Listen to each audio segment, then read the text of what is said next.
për të ardhur ke dy ato që përballen sot në politik, Rama dhe Berisha.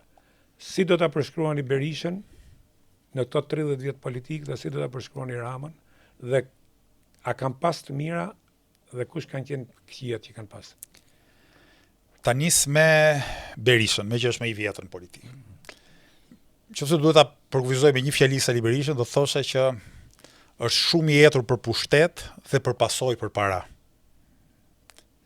Për Edi Ramën do thosha ta na sjelltëm. Është shumë i etur për para e për pasojë për pushtet. Mirë, për në thelb janë e njëjta gjë. I kanë bërë shumë dëm vendit tonë. Jashtëzakonisht dëm. Na kanë lënë paralizuar shumë nga potencialet tona. Kanë bërë realisht potenciale nuk flas natyrore, njerëzore. Edhe njerëzore i kemi, sepse ti sheh kur shqiptarët punojnë edhe studiojnë perëndim, dalin mirë. Po, e vërtetë. Dalin mirë. Që do të thotë, nuk kemi ndonjë gjë defektoze ne vet.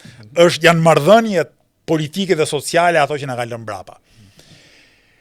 Ka Shqipëria sot, besoj në Evropë mund të jemi vendi i parë për numër emigrantësh raport me numrin e popullsisë në vend. Sigurisht ne jemi popull i vogël, kështu që nuk kemi 10 miliona emigrim. Është problem. Por kaq shumë njerëz jashtë krahasuar me brenda, unë nuk besoj ta ketë një popull tjetër i Evropës. Në përbot mbase ka, por në Evropë nuk ka. Dhe kjo është shenjë vendi më i prapambetur, më i varfër, dështimit politik që lidhet në radh parë me këto dy emra, me Edi Ramën dhe me Sali Berishën. Dhe po ti numërosh me vite, numër vitesh që kanë qenë pushtet.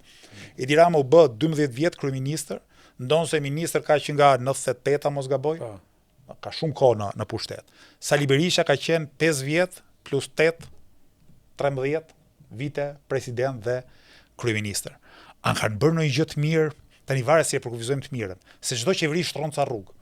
Edhe ai mund të thotë po, e bëra këtë rrugë. Rruga nuk ishte, u bë. Është gjë e mirë, por mund të jetë gjë e mirë. Problemi është sa na ka kushtuar ajo rrugë. Se nëse është vjedhur 20%, 30% e rrugës, që ajo çka un kam pa këtë muj, kam lëviz, po thuaj që nga Tirana e poshtë gjithë Shqipërinë. Ajo çfarë unë më ra në sy, qendrat e qyteteve janë megjithmen një punë shumë e mirë. Unë isha në Tepelen, edhe unë di se ka qenë Tepelena. Pastaj po të krahasojmë dhe Tiranën këtu ku jemi ne. Nuk po hy ke abuzimi që është bërë sa ka kushtuar.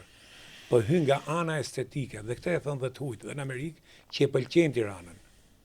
Dhe mu ka duk në ryshe Shqipëria, jo për merit, nuk po e thënë këtu për Ramën, por natyra mu duk më e bukur. Andoshta nga që 35 vjet përpara unë ne urrenim gjithçka nga që ishim të izoluar dhe natyrën, apo udhëtimet që bëjshin ishte ato rrugë të këqija, e të zeta autobuse u bëjshin të copës, kishte. Por ka një ndryshim dhe nuk është mirë që të mohojmë çdo gjë. Sepse duke mohuar çdo gjë do të vish dhe ti dhe do ta bëjnë dhe ty mohimin e do të ngelemi gjithmonë nga pika zero. Pra, janë bërë pesë gjëra, janë bërë gabime, janë bërë edhe krime ato, dhe krimet i kemi edhe me vrasje. Është ju po folni për Spakun, po ku është Grodeci?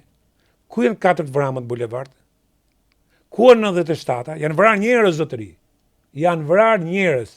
Dhe si ky njeri ka fuqinë, ose ky popull e lën të ketë fuqinë, që ky pretendon të vi pushtet prap.